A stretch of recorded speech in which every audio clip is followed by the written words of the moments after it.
Bismillahirrahmanirrahim. Assalamualaikum warahmatullahi wabarakatuh. Innal hamdalillah nahmaduhu wa nasta'inuhu wa nastaghfiruh wa na'udzu billahi min shururi anfusina wa min sayyiati a'malina. May yahdihillahu fala mudilla lahu wa may yudlil fala hadiya lahu. وأشهد أن لا إله إلا الله وحده لا شريك له وأشهد أن محمدا عبده ورسوله يا أيها الذين آمنوا اتقوا الله حق تقاته ولا تموتن إلا وأنتم مسلمون أما بعد فإن أصدق الحديث كتاب الله وخير الهدى هدى محمد صلى الله عليه وسلم وشر الأمور محدثاتها فإن كل محدثة بدعة وكل بدعة ضلالة وكل ضلالة في النار. Para jamaah sekalian, hadirin dan hadirat, ikhwati wa akhwati fillah, azanallahu wa iyyakum. Alhamdulillah, kita panjatkan puja dan puji syukur kita kehadirat Allah Subhanahu wa taala atas nikmat-nikmatnya yang tak terhingga, sehingga pada kesempatan yang berbahagia ini kita bisa berkumpul dan bermajlis di tempat yang sangat mulia ini, di salah satu dari rumah-rumah Allah Subhanahu wa taala, untuk tujuan yang mulia, untuk ilmu agama, untuk mengingatkan kita kepada syariat Allah Subhanahu wa taala, untuk menjadikan diri kita lebih baik dari yang sebelumnya, dan untuk tujuan-tujuan utama dan mulia yang lainnya. Sungguh apabila bukan karena pertolongan dan kemudahan dari Allah Subhanahu wa taala, kita tidak akan bisa hadir di majelis ini. Kita tidak akan bisa mengikuti acara yang sangat penting ini. Tapi karena Allah memudahkan kita untuk bermajlis di tempat yang mulia ini, akhirnya kita bisa berkumpul di tempat ini. Sungguh hadir di majelis merupakan kenikmatan yang sangat besar yang Allah berikan kepada kita.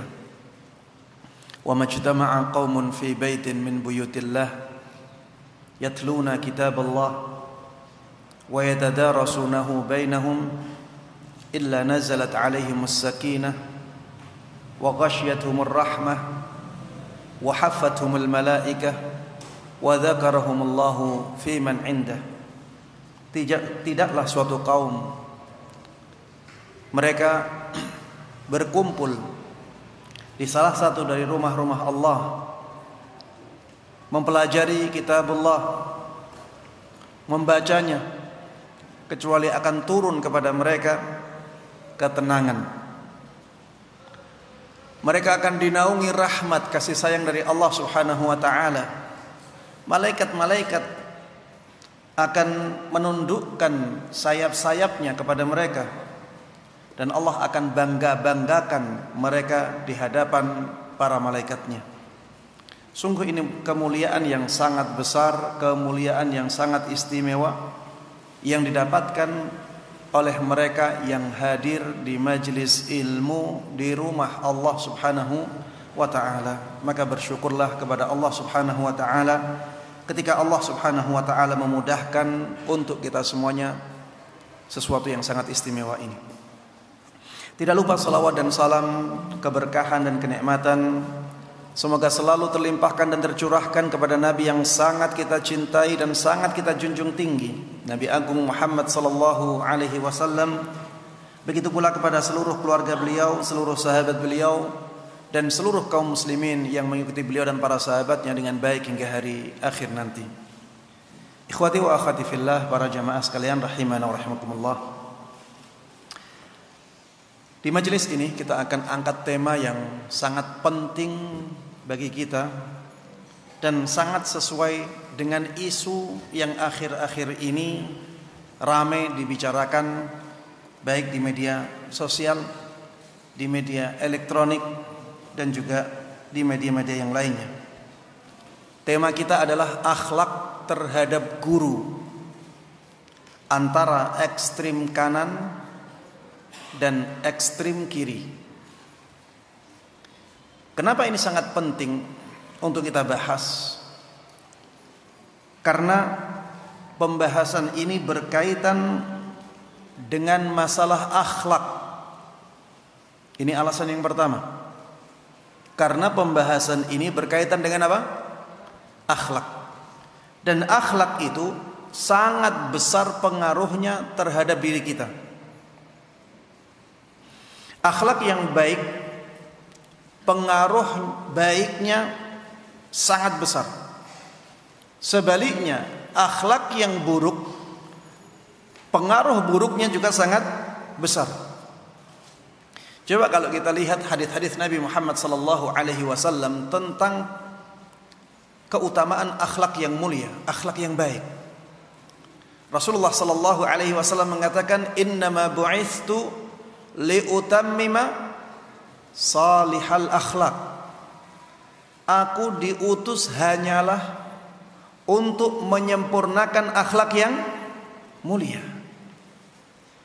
Ketika diutusnya Rasulullah SAW untuk tujuan utama ini, atau dengan kata lain, ketika akhlak yang mulia dijadikan sebagai tujuan utama Nabi SAW diutus, maka itu menunjukkan pentingnya masalah akhlak.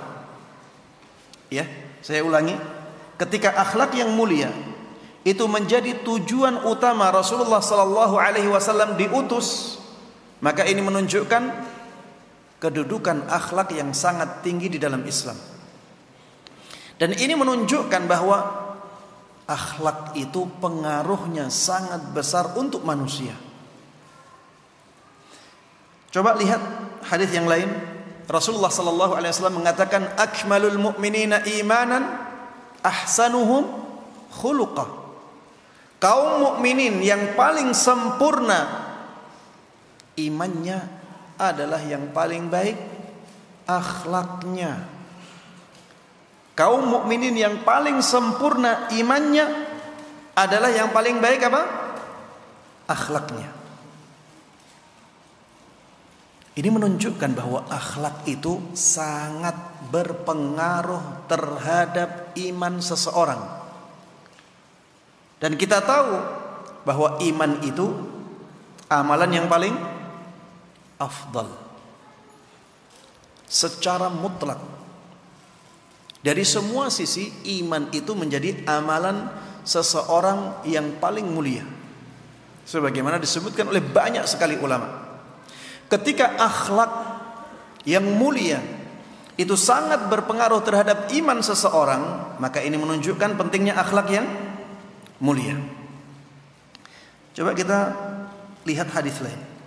Rasulullah SAW menyabdakan, inna min ahabbikum ilayya wa aqrabikum minni majlisan yaumal qiyamah ahasinakum akhlaqa. Kata Rasulullah SAW, sungguh di antara orang yang paling aku cintai dan paling dekat tempat duduknya di hari kiamat nanti adalah yang paling baik akhlaknya dari kalian. Ini orang yang paling dicintai oleh siapa? Oleh Rasulullah SAW. Ini orang yang paling dekat tempat duduknya dengan siapa? Dengan Rasulullah SAW. Dan tidak ada yang lebih tinggi kedudukannya di hari kiamat nanti melebihi siapa? Rasulullah SAW. Sehingga orang yang akhlaknya sangat tinggi itu kedudukannya sangat tinggi di sisi Allah Subhanahu wa taala. Ini menunjukkan betapa besarnya pengaruh akhlak baik terhadap baiknya seseorang. Coba kita lihat hadis yang lain. Rasulullah sallallahu alaihi wasallam pernah bersabda, "Ana za'imun bi baitin fi a'lal jannah liman hasuna khuluquh." Aku menjamin, aku berani menjamin rumah di surga yang paling tinggi untuk orang yang baik akhlaknya.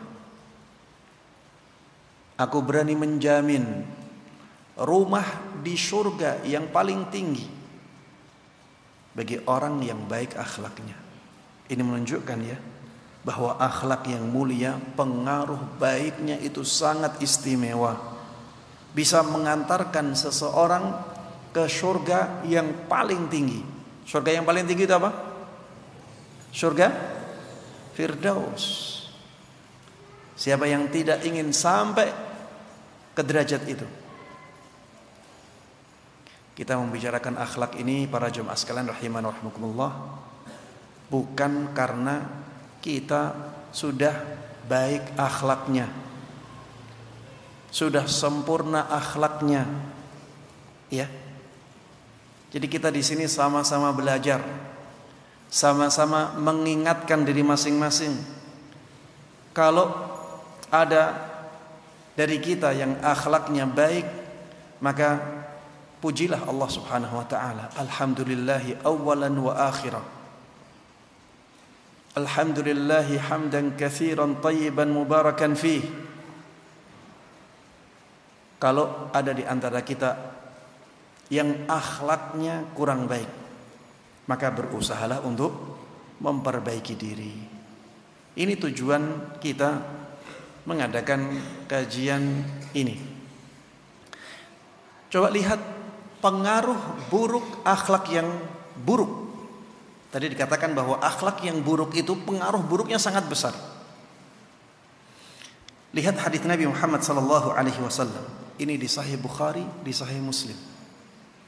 Rasulullah sallallahu alaihi wasallam menyabdakan, "Inna syarran nas 'indallahi manzilatan yaumal qiyamah man tarakahun nas ittiqa'a syarrih."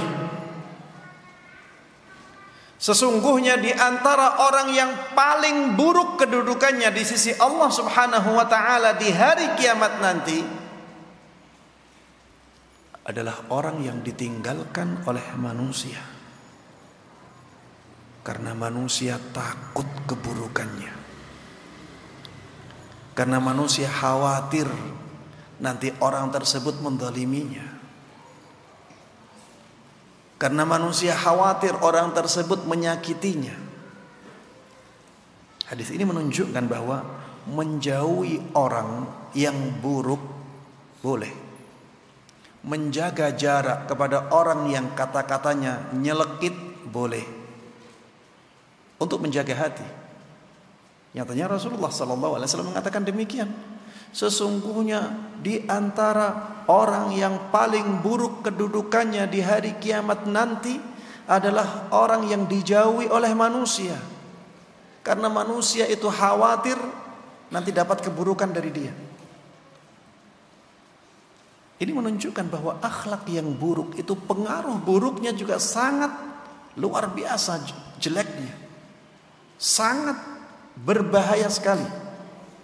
Sampai menjadi orang yang paling buruk kedudukannya di sisi Allah di hari kiamat, di hari yang tidak ada akhirnya nanti. Na'udzubillahi min dzalik. Makanya ya kita harus berusaha menjadi orang yang baik akhlaknya. Baik akhlak kepada Allah Subhanahu wa taala maupun akhlak kepada manusia. Coba lihat hadis lain di Sahih Bukhari. Rasulullah sallallahu alaihi wasallam pernah menyabdakan, "Ala ukhbirukum bi akbaril kabair?" Tidak maukah kalian aku kabarkan tentang dosa besar yang paling besar? Para sahabat menjawab, "Bala ya Rasulullah." Tentu wahai Rasulullah, kita ingin dapat ilmu tentang dosa besar yang paling besar. Apa kata Rasulullah sallallahu alaihi wasallam? Al-isyraku billah wa 'uququl walidain. Syirik kepada Allah dan durhaka kepada kedua orang tua. Subhanallah. Durhaka kepada kedua orang tua. Ustaz, apa hubungannya dengan akhlak yang buruk? Jawabannya, dua-duanya adalah akhlak yang buruk. Yang satu terhadap Allah, yang satu terhadap kedua orang tua. Syirik kepada Allah subhanahu wa ta'ala itu akhlak yang paling buruk kepada Allah subhanahu wa ta'ala. Dan itu menjadi dosa besar yang paling besar. Durhaka kepada kedua orang tua, akhlak yang sangat buruk kepada dua orang yang sangat besar jasanya kepada kita, kepada manusia. Coba kita ingat-ingat, kita ada di dunia ini melalui perantara siapa? Kita ada di dunia ini melalui perantara siapa? Orang tua. Kalau tidak ada bapak ibu antum, tidak ada abi umi antum, antum ada di dunia? Atau antum bisa seperti Nabi Adam, tidak ada abinya, tidak ada uminya, tapi ada Nabi Adamnya. Tidak ada yang seperti itu kecuali Nabi Adam. Kita ada di dunia itu dengan perantara orang tua. Kemudian kita dikandung oleh ibu, ya, selama 9 bulan. Kemudian disusui bisa sampai 2 tahun. Kemudian setelah itu dirawat, ya. Kita masih tidak bisa menjaga kotoran-kotoran kita. Kita diceboi, dimandiin, ya. Kemudian sakit, dirawat oleh mereka. Akhirnya kita menjadi orang-orang seperti sekarang ini, yang ayahnya mencarikan nafkah untuk ibunya, untuk anaknya, sampai akhirnya kita seperti sekarang ini. Kalau kita ternyata mengecewakan orang tua kita, membuat sedih hati orang tua kita, menzalimi orang tua kita, maka itu menjadi dosa besar, ya, yang sangat besar sekali. Di antara dosa besar yang paling besar adalah durhaka kepada orang tua. Makanya para jemaah sekalian rahimani rahimakumullah, apabila orang tua kita menginginkan sesuatu selama bukan kemaksiatan, berusahalah untuk memberikannya. Berusahalah untuk membantunya selama bukan kemaksiatan. Ustadz, ini mubah-mubah saja, walaupun mubah, karena di situ ada nilai bakti kepada orang tua. Sebagaimana durhaka kepada orang tua itu di antara dosa besar, maka bakti kepada kedua orang tua menjadi amalan yang sangat tinggi derajatnya di sisi Allah Subhanahu wa taala. Makanya sampai Allah Subhanahu wa taala menggantungkan keridhaan Allah dengan keridhaan siapa? Orang tua. Karena luar biasanya amalan berbakti kepada orang tua. Baik, kita kembali ke pembahasan pengaruh buruk akhlak yang buruk. Akhlak yang buruk akan mendatangkan pengaruh buruk kepada orangnya. Ada perkataan yang sangat luar biasa dari salah seorang ulama salaf, Al-Fudail ibn Iyad rahimahullah. Beliau mengatakan, man sa'a khuluquh sa'a dinuh wa hasabuh wa mawaddatuh. Barang siapa yang akhlaknya buruk, maka agamanya menjadi buruk. Agamanya menjadi buruk, dan ini efek yang sangat berat sekali. Efek yang sangat berbahaya agamanya akan menjadi buruk. Yang kedua, kehormatannya juga akan memburuk. Orang yang akhlaknya tercela dipandang manusia hina. Jadi kehormatan dia di tengah-tengah manusia pun rusak karena akhlak yang rusak itu. Yang terakhir, wa mawaddatuh. Jadi orang-orang gak sayang sama dia, orang-orang gak cinta sama dia, orang-orang gak senang sama dia, karena akhlaknya yang buruk. Dan kalau dibalik benar, kita ambil mafhum mukhalafahnya, logika terbaliknya, ketika seseorang itu akhlaknya baik, agamanya akan menjadi baik. Tadi disebutkan oleh Rasulullah sallallahu alaihi wasallam, kaum mukminin yang paling sempurna imannya siapa? Yang paling baik akhlaknya. Orang yang baik akhlaknya, agamanya baik. Orang yang baik akhlaknya, kehormatannya akan mulia. Dia akan disegani oleh masyarakatnya, oleh orang-orang yang ada di sekitarnya. Dan yang ketiga, dia akan dicintai oleh manusia. Makanya kalau kita tidak berusaha menjadi orang yang berakhlak mulia, kita akan mendapatkan banyak kerugian. Al-Ghazali rahimahullah, meskipun beliau ya banyak ya yang mengkritiknya, tapi ada perkataan-perkataan beliau yang sangat bagus ya. Di antaranya ini, beliau mengatakan, al-akhlaqus sayyi'ah hiya sumumul qatilah. Akhlak yang buruk adalah racun yang mematikan. Wal muhlikatud damighah, dan dia merupakan kebiasaan yang menghancurkan. Wal makhazi al-fadhihah. Afwan, muhlikat ad-damighah artinya bukan kebiasaannya, kebinasaan. Jadi akhlak yang buruk adalah kebinasaan yang menghancurkan. Wal makhazi al-fadhihah, aib yang sangat memalukan. War radha'il al-wadhihah, keburukan yang nyata.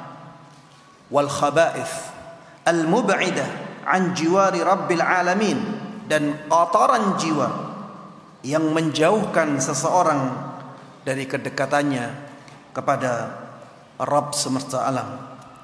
Al-munkharitah bisahibiha fi silqis syayatin, dan ia bisa menyeret pelakunya masuk ke dalam barisan tentaranya syaitan. Ya. Jadi akhlak yang sangat akhlak yang buruk ini sangat berat efeknya, sangat membinasakan, sangat membahayakan kita semuanya. Makanya pembahasan tentang akhlak itu sangat penting sekali. Kemudian yang kedua, ya, kenapa kita bahas tentang akhlak di majelis ini? Ya karena lagi ramai tentang akhlak ini, terutama akhlak kepada guru. Ada yang ekstrim kanan. Antum lihat ya, di media-media sosial ada orang yang menunduk-nunduk terlalu ya kepada gurunya.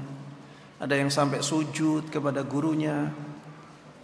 Ada yang ya seakan-akan keberkahan itu hanya ada di tubuhnya dia.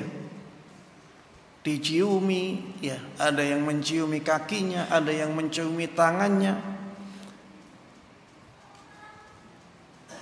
Ini benar-benar ekstrim kanan, terlalu berlebihan dalam memuliakan gurunya, sampai terjadi yang seperti itu.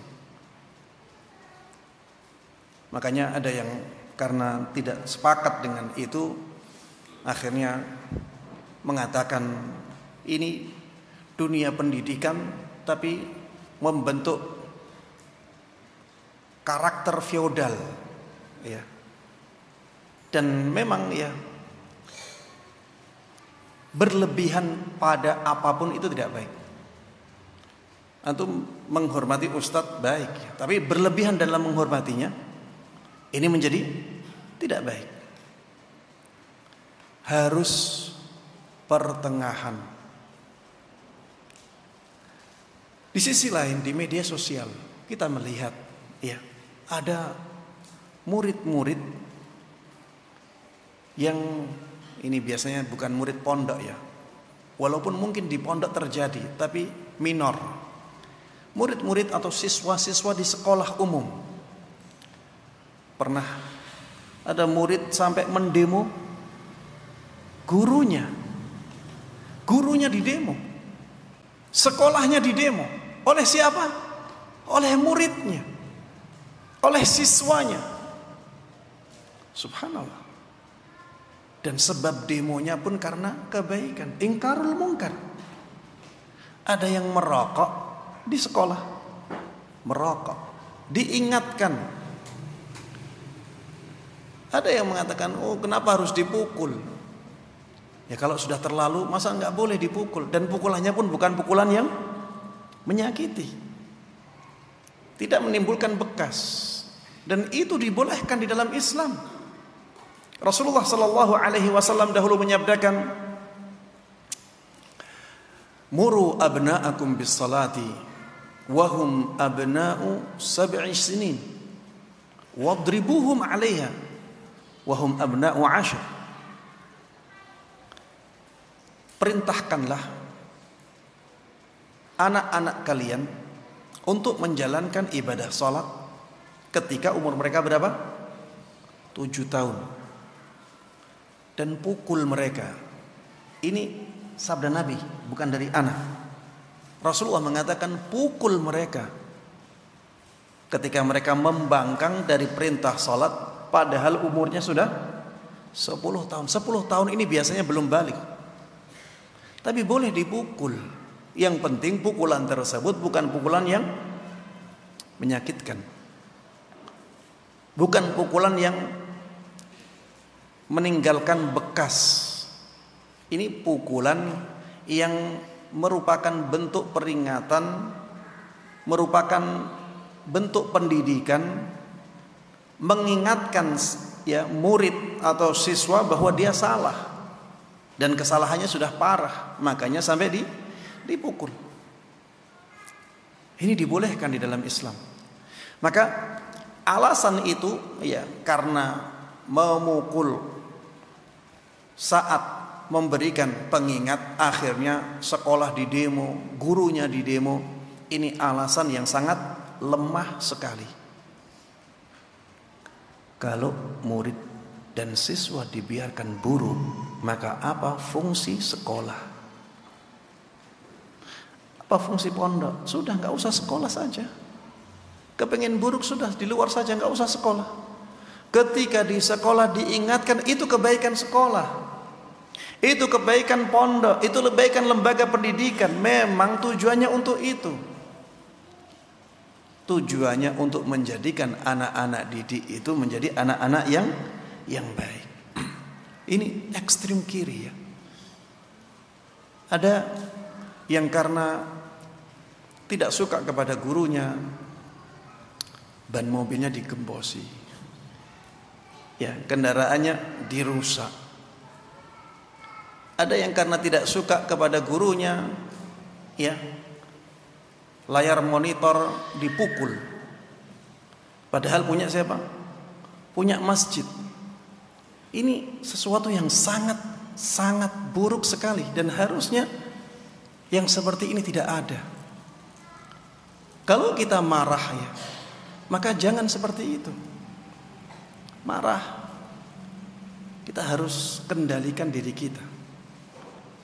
Jangan sampai kita melakukan hal-hal yang sangat mencoreng wajah kita sendiri. Ingat ya, ketika kita melakukan keburukan, maka yang tercoreng adalah diri kita sendiri. In ahsantum ahsantum li anfusikum wa in asatum falaha. Kata Allah Subhanahu wa taala, kalau kalian itu melakukan kebaikan, maka sesungguhnya kalian itu melakukan kebaikan itu untuk diri kalian. Sebaliknya, kalau kalian melakukan keburukan, maka sebenarnya kalian itu melakukan keburukan terhadap diri kalian sendiri. Laha ma kasabat wa 'alaiha maktasabat. Kebaikan itu untuk orang yang melakukannya. Keburukan juga untuk orang yang melakukannya. Man 'amila salihan falinafsihi wa man asaa fa'alaiha. Kata Allah Subhanahu wa taala, barang siapa yang melakukan amal saleh, maka efek baiknya akan kembali kepada dirinya sendiri. Sebaliknya, barang siapa yang melakukan keburukan, maka efek buruknya juga kembali kepada dirinya sendiri. Kalau akhlak kita buruk, maka jangan sampai kita berpikir biar orang lain terganggu dengan saya. Tidak. Sebenarnya yang paling terganggu dengan akhlak buruk kita adalah kita sendiri. Bagi yang masih tidak memperhatikan akhlaknya, dari sekarang perhatikan. Kalau misalnya ya ada hal-hal yang tidak terkendali sebelumnya, akhirnya terjadi tindakan-tindakan yang tidak baik, maka bertobatlah kepada Allah Subhanahu wa taala dan Allah menerima taubat kita. At-taibu min adz-dzambi kaman la dzambalah. Orang yang bertaubat dari dosanya itu seperti orang yang tidak pernah melakukan dosa. Tapi para jemaah sekalian rahimani rahimakumullah, ini sebab yang kedua kenapa kita membahas tentang akhlak, karena ini menjadi isu yang ramai di media sosial dan di dunia pendidikan saat ini. Baik, jadi tadi kita membicarakan tentang akhlak. Ada baiknya kita tahu apa hakikat akhlak. Dan saya yakin banyak orang yang tidak tahu hakikat akhlak dalam bahasa Arab. Banyak orang yang tidak sadar bahwa ada perbedaan antara istilah akhlak dalam bahasa Arab dengan istilah akhlak dalam bahasa Indonesia. Antum silahkan lihat kitab-kitab tentang akhlak. Bagaimana mereka mendefinisikan akhlak? Ini yang berbahasa Arab ya. Yang berbahasa Arab, kitab-kitab berbahasa Arab, terutama kitab-kitab klasik, mereka menjelaskan bahwa akhlak itu sifat batin manusia. Bukan perbuatan lahir manusia, bukan perbuatan badan. Jadi akhlak itu apa? Sifat batin manusia. Coba kita lihat definisi yang disebutkan oleh Al-Jurjani. Beliau mengatakan akhlak adalah ibaratun an hay'atin lin-nafs rasikhatin tasduru anha al-af'alu bisuhulatin wa yusrin min ghairi hajatin ila fikrin warawiyah. Ini anak ingin menggarisbawahi masalah ini ya, bahwa ternyata ada perbedaan yang besar antara istilah akhlak dalam bahasa Arab dengan istilah akhlak dalam bahasa Indonesia. Sebagaimana masalah tentang nasihat. Nasihat dalam bahasa Arab itu jauh berbeda dengan nasihat dalam bahasa Indonesia. Akhlak juga demikian. Jadi di sini didefinisikan akhlak adalah keadaan jiwa. Dia bukan perbuatan badan kita.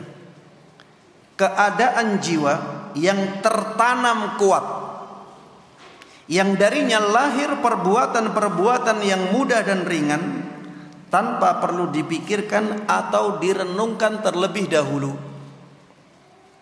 Jadi ternyata akhlak itu adalah sifat jiwa kita, kebiasaan jiwa kita, itulah akhlak.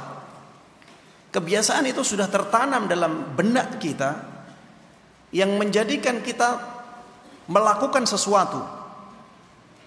Kalau yang biasanya kita fahami, akhlak itu perbuatan, hasil perbuatan atau hasil dari apa yang ada dalam jiwa. Itu yang sering difahami oleh orang-orang awam.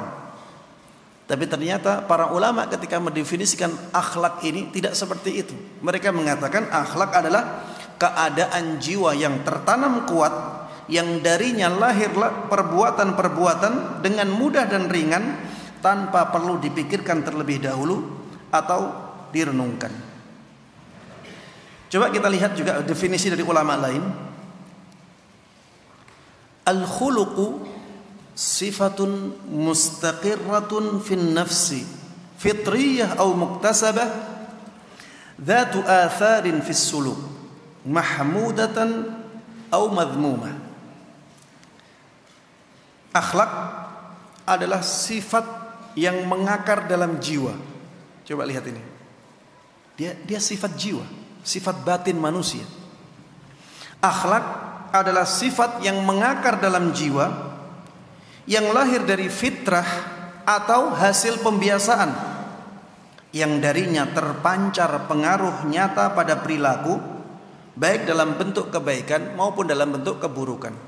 Ya, yang ingin anak garis bawahi di sini adalah bahwa ternyata akhlak dalam definisi ulama-ulama Islam itu adalah sifat jiwa manusia. Sifat jiwa manusia, kebiasaan jiwa itu, sehingga akhirnya terlahir perbuatan-perbuatan. Terus perbuatan itu dinamakan apa, Ustaz? Mereka menamakannya suluk. Suluk, ya, perilaku. Jadi akhlak itu sifat yang ada di jiwa, suluk itu hasilnya. Suluk itu perbuatan yang ditimbulkan oleh akhlak yang ada di jiwa itu. Makanya ini menjadi sangat berbeda ya antara istilah akhlak dalam bahasa Arab dengan istilah akhlak dalam bahasa Indonesia. Kenapa ana menyimpulkan ini? Karena kalau kita lihat ke KBBI, Kamus Besar Bahasa Indonesia, maka disebutkan di sana ya bahwa akhlak adalah budi pekerti, kelakuan. Budi pekerti, kelakuan, itulah akhlak. Makanya dinamakan krisis akhlak, pendidikan akhlak. Sehingga sangat berbeda antara akhlak dalam bahasa Arab dengan akhlak dalam bahasa Indonesia. Kita harus pahami ini. Namun demikian, di kitab-kitab terakhir ya, kalau kita lihat buku-buku kontemporer, ada sebagian dari ulama juga yang memasukkan perilaku yang baik itu ke dalam hakikat akhlak. Ada kitab Mu'jamul Lughah Al-Mu'asirah ya, Mu'jam Al-Lughah Al-Arabiyah Al-Mu'asirah. Disebutkan di sana tentang akhlak. Akhlak adalah majmu'atu sifatin nafsiyah wa a'malil insani allati tusafu bil husni awil qubh. Akhlak adalah sekumpulan sifat jiwa. Ini mengakomodir mayoritas ulama Islam yang mengatakan bahwa akhlak itu sifat batin, sifat jiwa. Beliau mengatakan akhlak adalah sekumpulan sifat jiwa dan perbuatan manusia. Jadi di sini ya disebutkan bahwa perbuatan manusia pun bisa disebut akhlak yang dipandang sebagai kebaikan dan atau keburukan. Ya, bisa jadi perbuatan itu baik, maka jadi akhlak yang baik. Bisa jadi perbuatan itu buruk, jadi akhlak yang buruk. Dan memang ya dalam bahasa Arab pun ada yang nyerempet ini.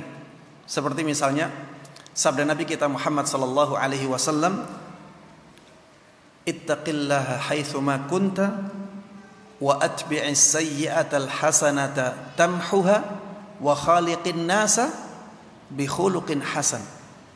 Kata-kata wa khaliqin nas bi khuluqin hasan artinya pergauli manusia dengan akhlak yang mulia. Ini lebih kepada perbuatan, lebih kepada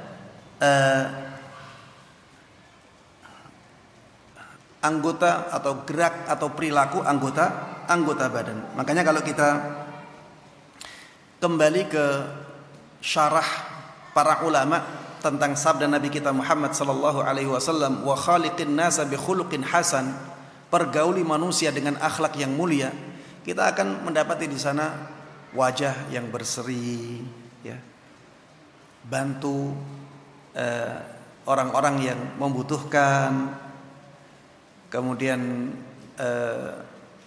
perilaku-perilaku yang baik, ya, itu yang disebutkan oleh mereka. Sehingga ini ya ada hubungannya dengan definisi akhlak yang memasukkan di dalamnya perbuatan baik manusia. Ya, intinya apa hakikat akhlak? Jawabannya, akhlak itu sifat batin manusia, sifat jiwa manusia, tapi bisa juga dimasukkan di dalamnya perbuatan-perbuatan baik yang menjadi hasil dari sifat jiwa manusia itu. Baik. Poin yang berikutnya, bagaimana menilai akhlak itu baik atau buruk? Apa standarnya? Apa yang bisa kita jadikan sebagai rujukan untuk menilai ini akhlak yang baik, ini akhlak yang buruk? Di sini ada dua standar, dua rujukan. Rujukan yang pertama adalah rujukan syariat, Al-Quran, As-Sunnah, perkataan para ulama yang berdasarkan dalil. Ini yang pertama. Kalau misalnya ada ayat yang menunjukkan bahwa itu akhlak yang baik, kita langsung bisa katakan itu akhlak yang baik, walaupun manusia banyak tidak menyukainya. Banyak tidak menyukainya. Kalau sudah dikatakan Al-Quran bahwa itu akhlak yang baik, maka kita bisa katakan itu akhlak yang baik. Begitu pula sabda Nabi kita Muhammad sallallahu alaihi wasallam. Kalau di dalam sabda Nabi kita Muhammad sallallahu alaihi wasallam itu merupakan kebaikan, maka kita katakan itu akhlak yang baik, walaupun banyak yang menentangnya.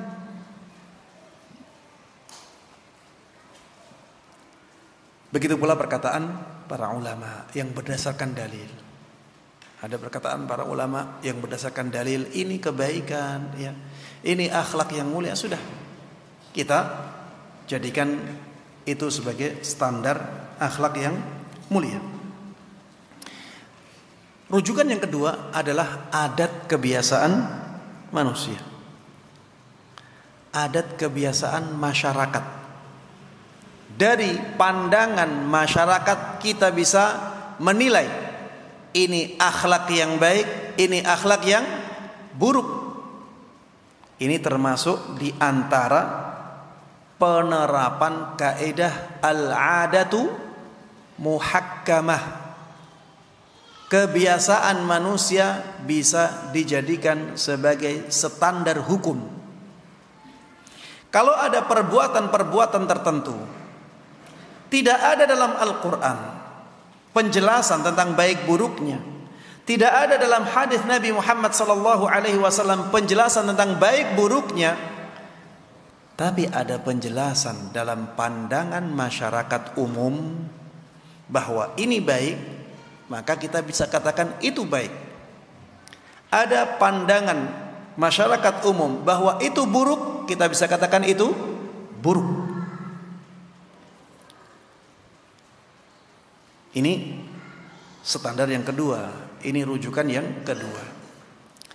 Dengan dua standar ini kita bisa menilai akhlak itu baik atau buruk. Kalau misalnya ada pertentangan secara dalil, secara syariat baik, tapi secara kebiasaan masyarakat buruk, mana yang didahulukan?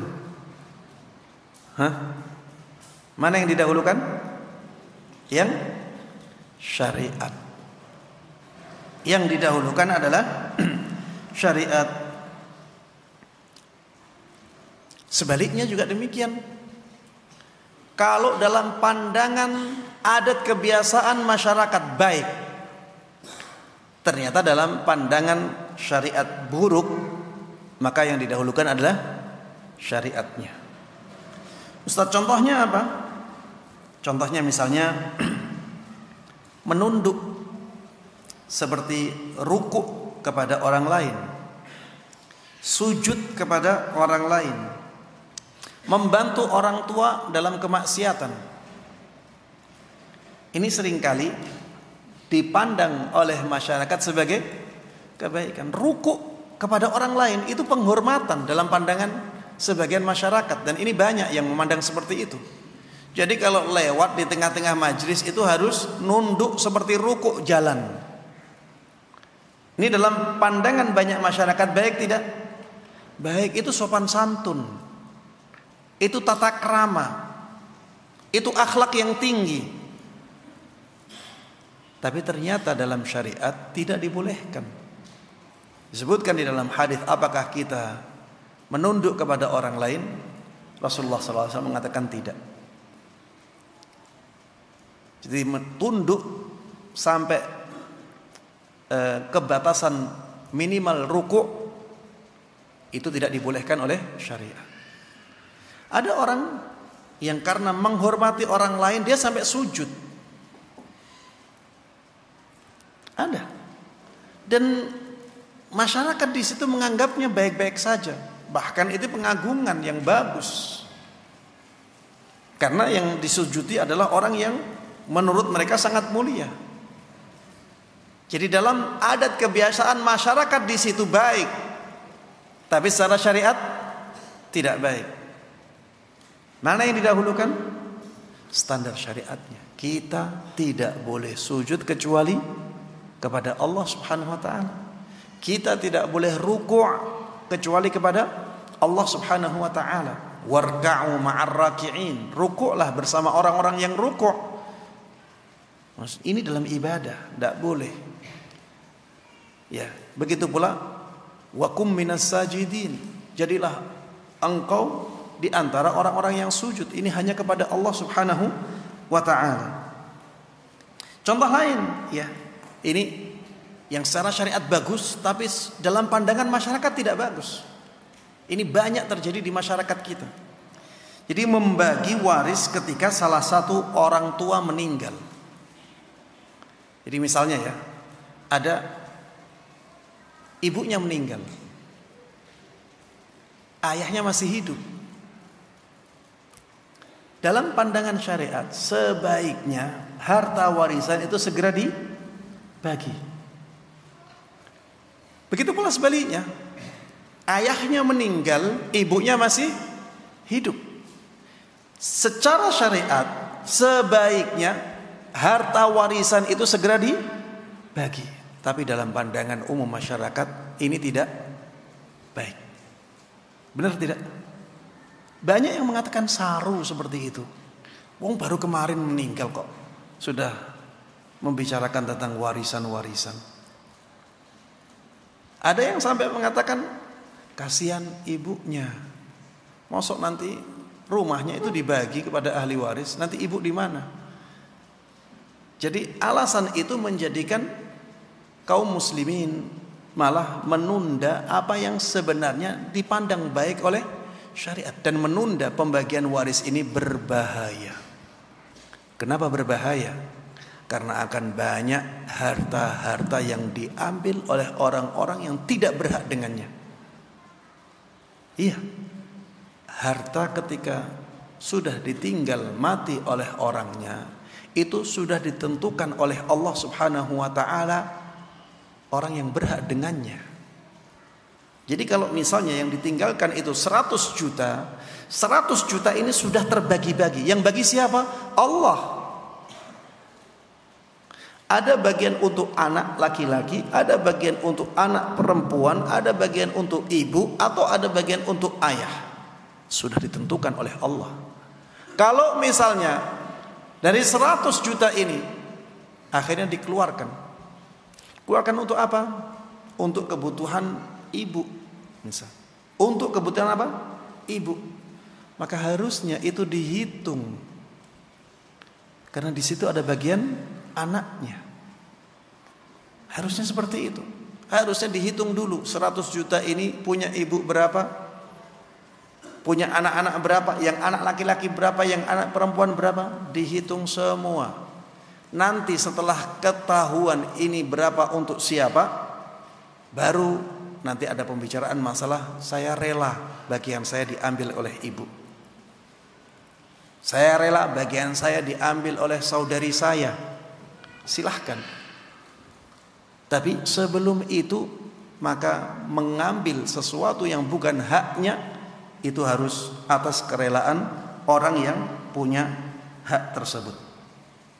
Poin yang berikutnya para jemaah sekalian rahimana wa rahimakumullah, sumber semua akhlak yang buruk ada 4. Semua akhlak yang buruk sumbernya 4 saja. Ini sebagaimana dikatakan oleh siapa? Ibnul Qayyim rahimahullah. Ada 4 hal yang darinya terlahir semua akhlak yang buruk.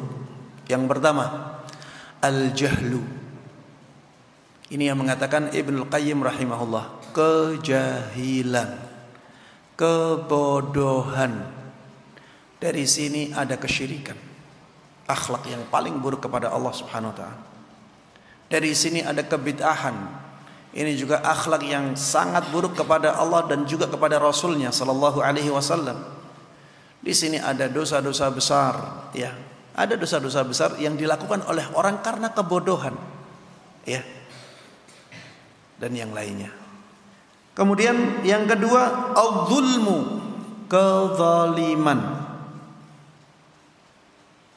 Termasuk di antara sumber semua akhlak yang buruk adalah kezaliman. Kemudian yang ketiga, asyahwah. Syahwat maksudnya itu hawa nafsu. Banyak sekali akhlak-akhlak yang buruk itu karena apa?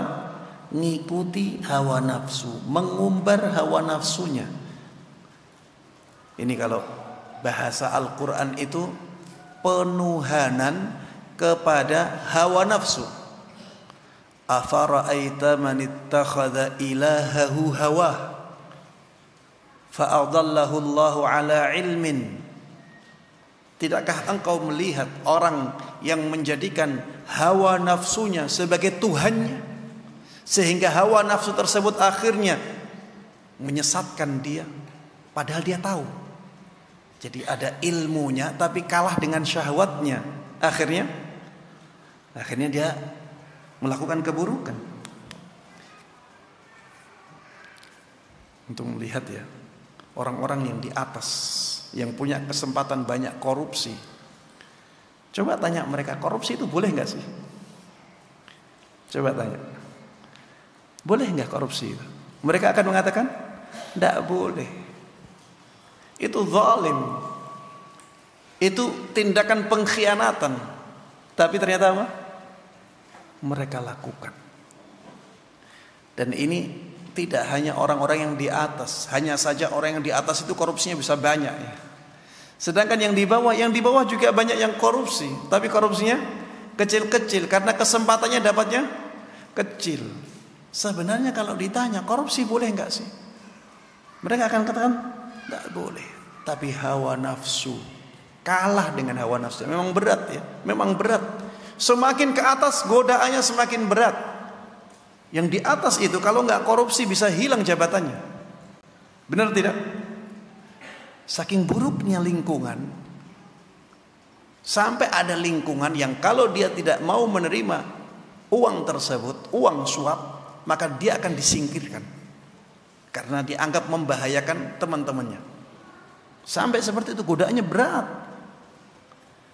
Inilah hawa nafsu.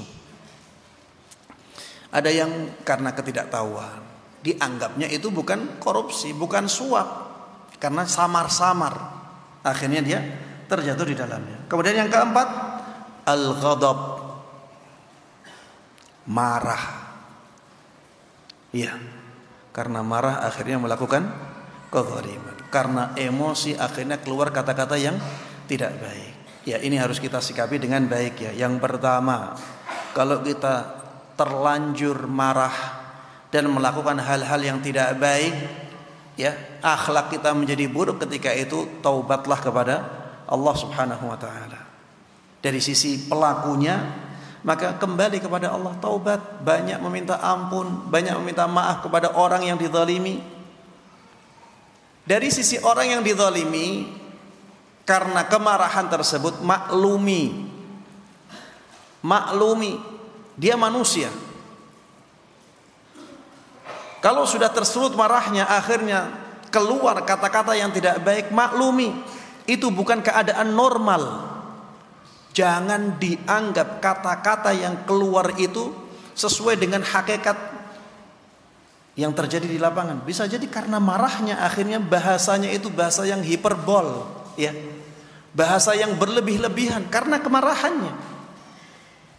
Makanya menghadapi orang yang marah, ya, kita harus punya pola pikir seperti ini. Dia sedang marah, ada kata-kata yang keluar yang tidak baik, ya wajar, dia sedang marah.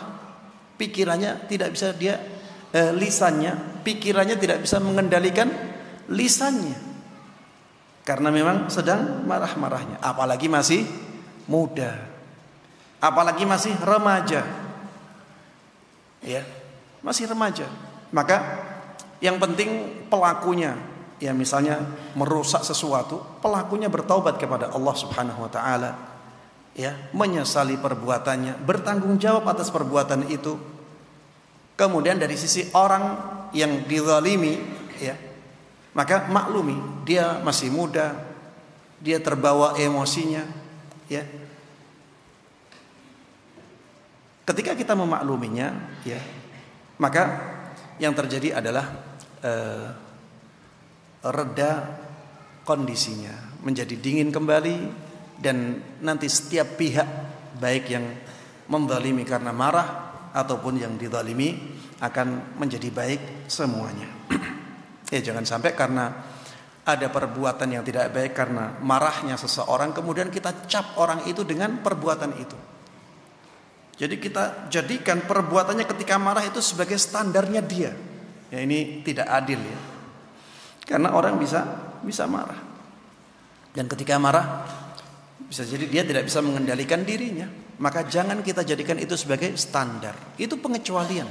Dia kalau marah memang berbahaya, tapi dia baik orangnya, kebiasaannya baik. Maka jangan sampai kita menjadikan dia menjadi marah, atau kalau marah maka lebih baik kita menjauh dari dia, atau menyadarkan dia. Yang berikutnya ada 4 pilar akhlak yang mulia. Kalau tadi 4 sumber akhlak yang buruk, jadi sumber akhlak yang buruk 4 ini. Semua akhlak yang buruk dari 4 itu.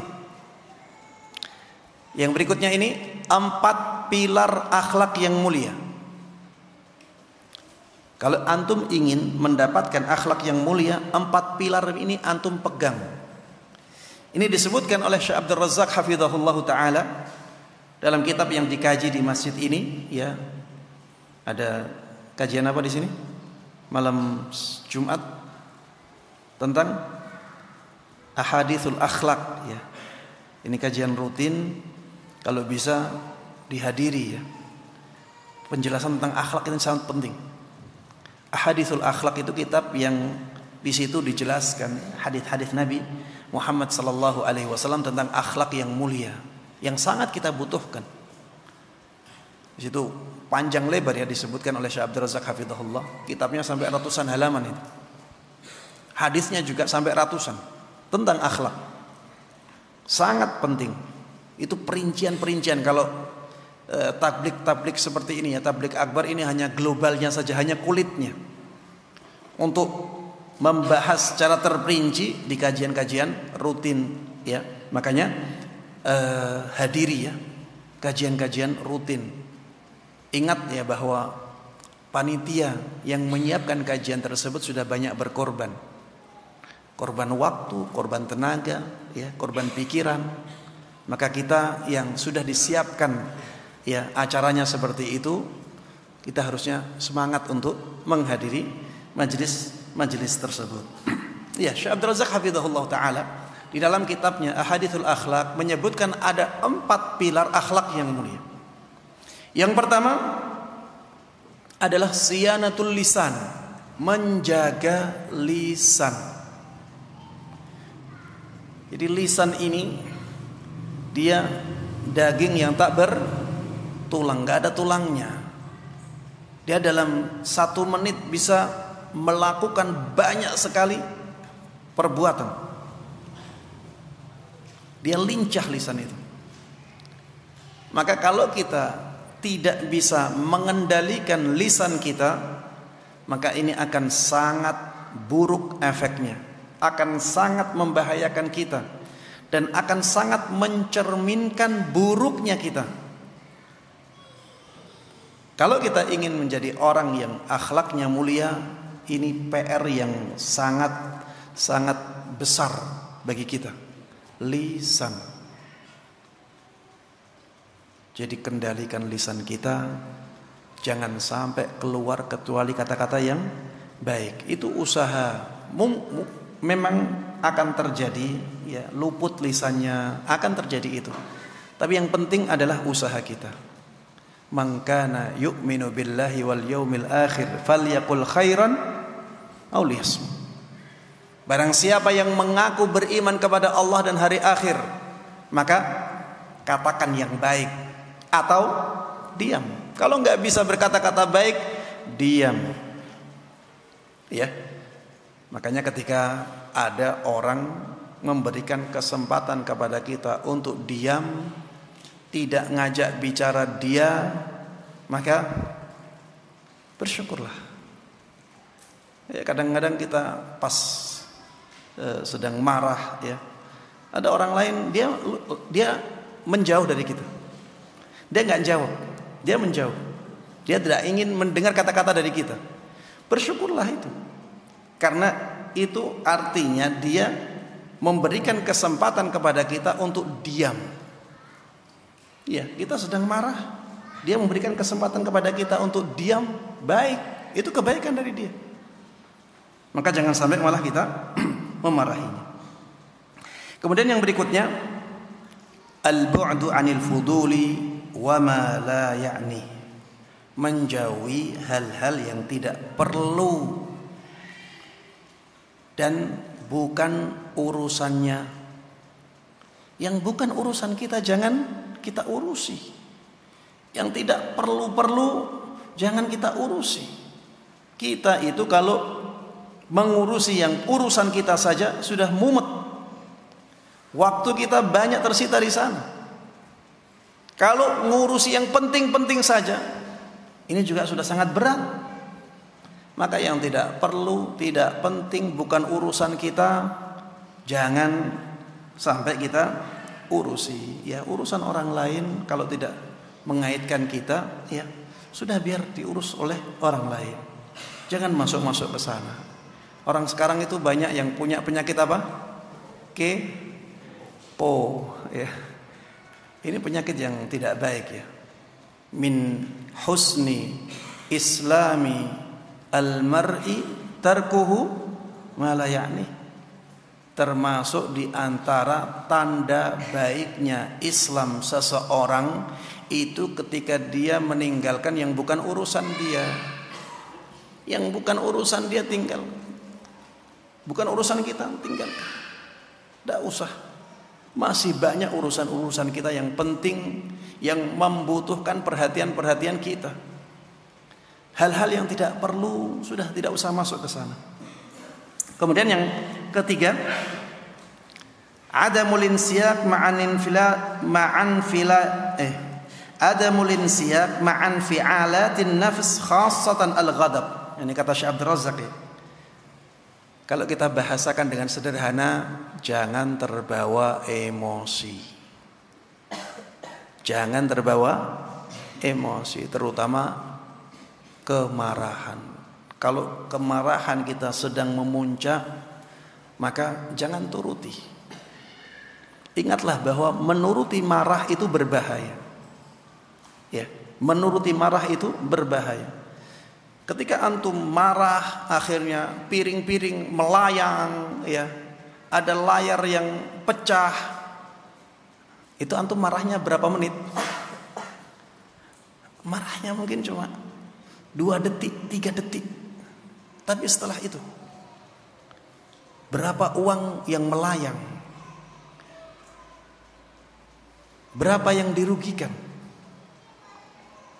Makanya kata Rasulullah sallallahu alaihi wasallam dalam hadis yang menyebutkan, ada salah seorang bertanya kepada Rasulullah sallallahu alaihi wasallam, "Ausini, berikan wasiat kepadaku wahai Rasulullah." Apa kata Rasulullah? La taghdab. Jangan marah. Jangan marah. Ketika ada sebab kemarahan yang besar, kata Rasulullah, jangan marah. Karena kalau marah, efek buruknya sangat besar kepada kita. Orang ini bertanya lagi, "Ausini, berikan wasiat kepadaku, berikan pesan kebaikan kepadaku." Rasulullah ulangi lagi, la taghdab. Sampai 3 kali, la taghdab. Jangan marah. Dan ingat surga Allah Subhanahu wa ta'ala. Dalam riwayat yang lain disebutkan, la taghdab walakal jannah. Jangan marah dan engkau akan mendapatkan surga Allah Subhanahu wa ta'ala. Ya, ini juga demikian ya. Kita itu ada keadaan-keadaan di mana kita terlanjur marah. Ya, karena kita itu orang yang lemah. Manusia itu lemah. Manusia itu lemah. Ada saat-saat di mana dia tidak bisa mengendalikan emosinya. Kalau sudah terjadi seperti itu, maka ingat, kita harus balik, ya. Kita harus taubat, kita harus istighfar, banyak meminta ampun kepada Allah, perbaiki keadaan. Jangan malah terbawa terus oleh keadaan yang tidak baik itu. Kita harusnya memperbaiki diri kita, ya. Kalau misalnya kita menganggap orang lain salah makanya saya marah, ingatlah bahwa orang lain yang tidak baik kepada kita bisa jadi karena keburukan kita.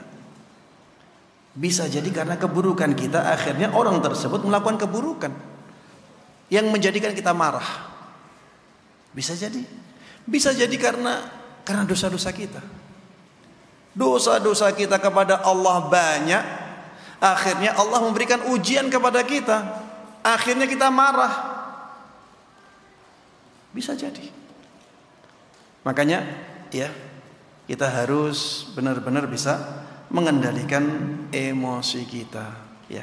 Kata Rasulullah sallallahu alaihi wasallam, "Laisa syadidu bisur'ah." Orang yang kuat itu bukan orang yang bisa mengalahkan orang lain, bisa menjatuhkan orang lain, tidak seperti itu. Bukan orang yang kuat yang seperti itu. Orang yang kuat itu orang yang bisa menahan amarahnya ketika amarahnya memuncak. Ini yang muda-muda ini, ya, yang remaja-remaja, kekuatan itu bukan pada kekuatan fisik. Kekuatan itu pada kekuatan mental, pada kekuatan jiwa. Kalau kita tidak bisa mengendalikan emosi kita, berarti kita rapuh, berarti kita lemah. Al-mu'minul qawi khairun wa ahabbu ilallahi minal mu'minid dha'if. Seorang mukmin yang kuat adalah itu lebih baik daripada orang mukmin yang lemah. Kuat di sini maksudnya adalah kuat apanya? Kuat jasmaninya apa kuat rohaninya? Hah? Yang dimaksud dalam hadis ini kuat apa? Rohani. Kuat jiwanya, kuat mentalnya. Itulah orang yang kuat yang dimaksud di dalam hadis itu, bukan orang yang kuat jasmaninya. Karena apa? Karena kekuatan jasmani bisa jadi malah menjadikan manusia terjerumus ke dalam perbuatan-perbuatan buruk. Banyak orang yang karena kekuatan jasmaninya akhirnya mendalimi orang lain. Dia menang-menangan, Dia seakan-akan jadi rajanya, yang lain bawahannya semuanya. Kalau dia bilang A, yang lain harus A. Ini orang yang kuat jasmaninya. Kalau ada yang bantah sedikit, dia pukul. Apakah seperti ini baik? Ya, tentunya tidak baik. Saya tidak katakan kekuatan jasmani murni keburukan, tidak ya. Tapi kekuatan jasmani bisa mengantarkan seseorang kepada hal-hal yang tidak baik. Jangan sampai kita seperti itu. Ya, harusnya kita menitik beratkan kepada kekuatan rohani. Tapi para jemaah sekalian rahimanallah, yang berikutnya yang keempat adalah salamatus sadr. Pilar akhlak mulia. Yang keempat apa? Salamatus sadr, bersihnya hati. Jadi hati bersih dari sifat-sifat buruk. Ini akan menjadikan manusia berakhlak mulia. Bersih dari kesombongan, bersih dari hasad, dari iri, bersih dari dendam, ya, bersih dari was-was, bersih dari suudzon dan sifat-sifat buruk yang lainnya. Ketika hati seseorang bersih, maka akan lahir dari dia akhlak-akhlak yang mulia. La yu'minu ahadukum hatta yuhibba li akhi ma yuhibbu li nafsihi. Tidak sempurna iman salah seorang dari kalian sampai dia mencintai kebaikan untuk saudaranya sebagaimana dia mencintai kebaikan untuk dirinya. Dan ini menunjukkan kebersihan hati yang luar biasa. Sampai akhirnya dia mencintai kebaikan untuk saudaranya sebagaimana dia mencintai kebaikan untuk dirinya. Ini cerminan dari hati yang sangat bersih. Para jamaah sekalian rahimanallah, coba ada yang hafal 4 sumber akhlak yang buruk? Ada hadiahnya. Ada yang bisa? Masya Allah. Ya. Kejahilan, kezaliman,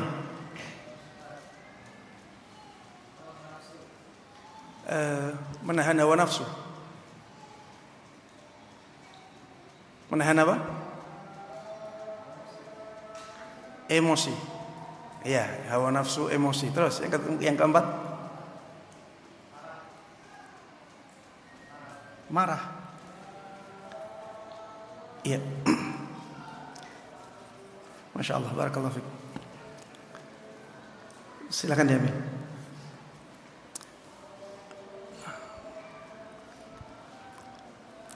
Baik, sebelum dikumandangkan adzan, satu lagi pertanyaan. Saya ingin yang dari belakang ya.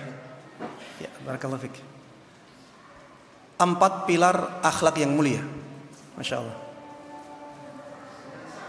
Jaga lisan. Iya. Menjauhi yang bukan urusan kita. Tidak terbawa emosi.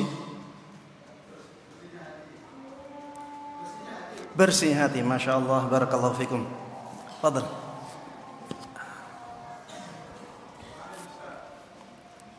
Ada yang kelima?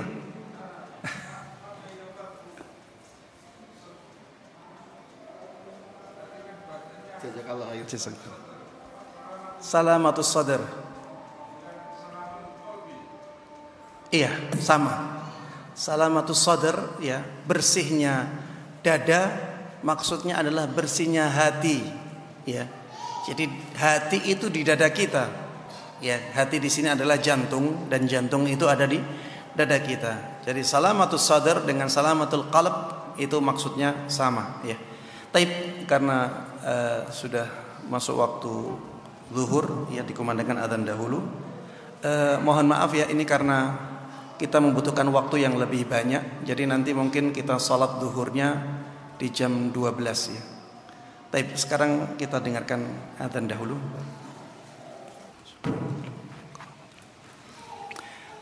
Para jamaah sekalian yang kami muliakan dan kami cintai karena Allah Subhanahu wa taala, masih tersisa contoh-contoh ya akhlak yang baik dan akhlak yang buruk terhadap guru, ya. Karena tema kita adalah akhlak terhadap guru antara ekstrim kanan dan ekstrim kiri. Kita coba sebutkan ya beberapa contoh akhlak terhadap guru yang ekstrim kanan. Misalnya akhlak terhadap guru yang ekstrim kanan ini intinya adalah berlebih-lebihan dalam memuliakan guru. Ini intinya. Ketika seseorang berlebih-lebihan dalam memuliakan guru, maka dia ekstrim kanan dalam berakhlak kepada gurunya.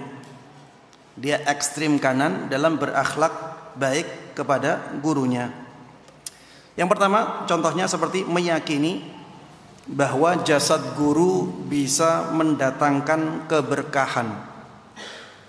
Meyakini bahwa jasad guru bisa mendatangkan apa? Berkah. Ini turunannya banyak. Ini ekstrim kanan ya. Tangannya dicium untuk ngalap berkah. Mencium tangan enggak, bukan tercela. Tapi kalau tujuannya ngalap berkah, maka ini menjadi ekstrim kanan. Minum sisa makanan, makan sisa makanan dan minum sisa minuman gurunya untuk ngalap berkah. Memakai pakaiannya, pakaian gurunya dipakai untuk ngalap berkah. Memakai barang-barangnya ngalap berkah. Menempati tempat guru untuk ngalap berkah. Memajang foto untuk ngalap berkah. Ya, ini ekstrim kanan. Ini semuanya terlarang dalam syariat. Karena ada tujuan yang tidak baik, yaitu ngalap berkah. Kalau majang foto, ini jelas tidak dibolehkan dalam syariat. Apalagi ditambah niat ngalap berkah. Antum pernah pergi ke rumah makan yang ada foto orang tuanya? Ada foto orang tua itu di rumah makan banyak. Itu katanya untuk penglaris. Kalau ada foto orang tua itu, rumah makannya jadi laris. Ini ngalap berkah dari foto. Ini jelas tidak dibenarkan dalam syariat. Kalau kepada guru kita kita pajang fotonya di rumah kita, maka ini sikap ekstrim kanan ya terhadap guru. Contoh yang kedua, fanatik buta terhadap guru. Fanatik buta terhadap guru. Contoh yang ketiga, sujud ruku kepada guru. Contoh yang keempat, meyakini bahwa guru kita itu maksum dan yang menyelisih pasti salahnya. Ini ekstrim kanan. Memuji guru secara berlebihan, ekstrim kanan. Membuat gelar-gelar untuk seorang guru secara berlebihan, padahal tidak sesuai keadaannya.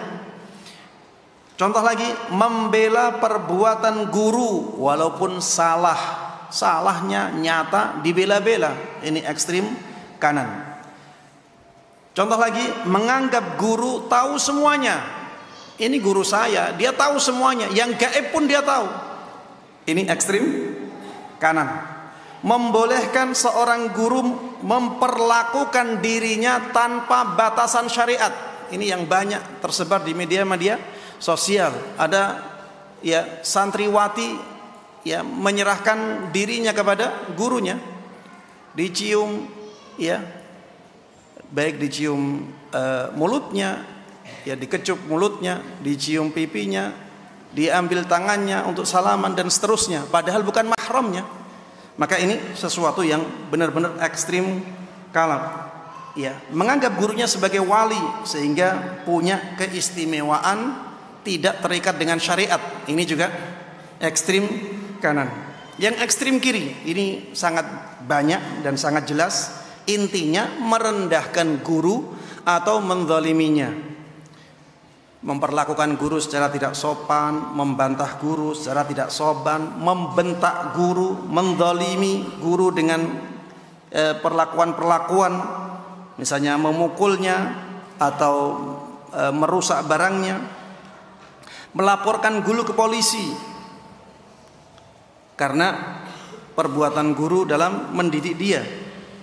Contohnya lagi, mengejek, tidak mengindahkan nasihat di depannya, tidak memperhatikan materi ketika disampaikan, memperlakukan guru di media sosial, mempermalukan guru di media sosial, berdusta atas nama guru, memata-matai guru. Ada yang ngetes ilmu gurunya. Ya, ini juga ekstrim kiri. Maka kita harus berakhlak pertengahan kepada guru. Akhlak yang mulia itu pertengahan antara ekstrim kanan dengan ekstrim kiri. Ya, saya contohkan di sini seperti meyakini adanya keberkahan pada guru, tapi pada ilmunya, bukan pada jasadnya. Sehingga yang kita ambil dari guru kita adalah ilmu, bukan tadi ya seperti makanannya, minumannya, pakaiannya, barangnya, tempatnya. Tidak seperti itu ya. Santri Ahlus Sunnah wal Jamaah, kita sebagai masyarakat Ahlus Sunnah wal Jamaah, seharusnya yang kita buru dari guru kita adalah ilmunya. Menyerap ilmu yang disampaikan dengan baik, tapi tidak fanatik buta kepada guru. Ini pertengahan. Menampakkan sikap hormat, tapi bukan dengan hal-hal yang bertentangan dengan syariat, seperti ruku, sujud, ya, dan yang lainnya.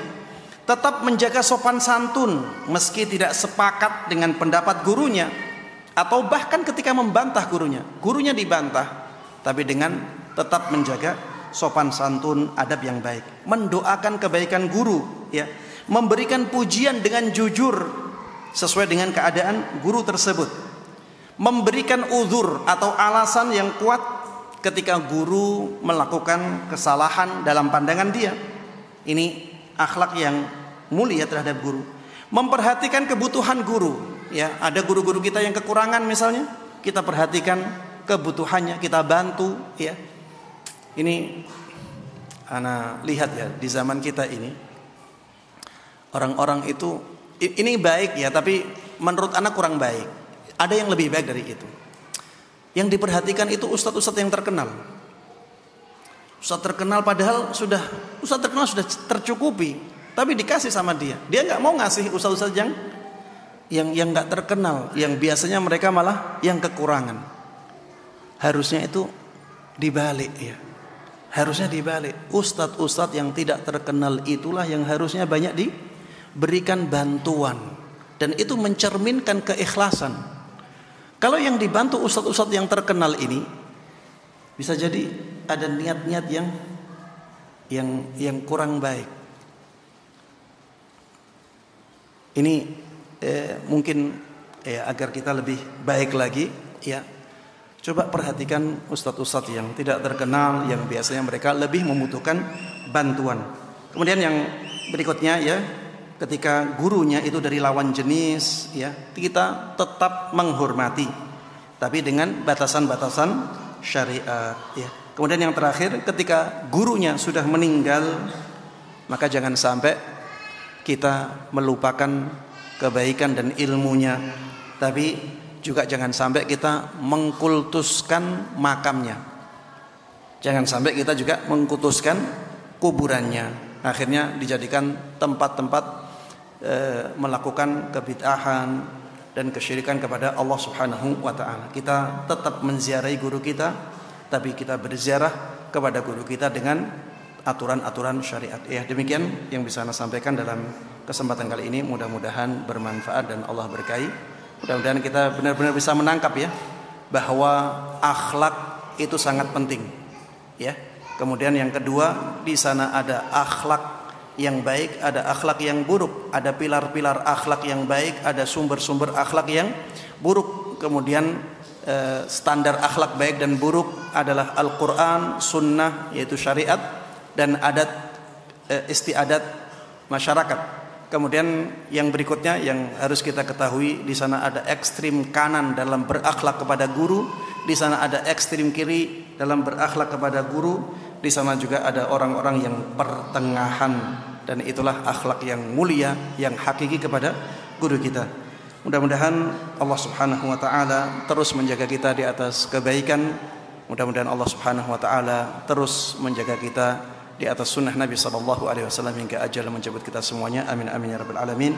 Sallallahu wasallam wa baraka ala nabiyina Muhammad wa ala alihi wa sahbihi wa man tabi'ahum bi ihsanin ila yaumiddin walhamdulillahi rabbil alamin.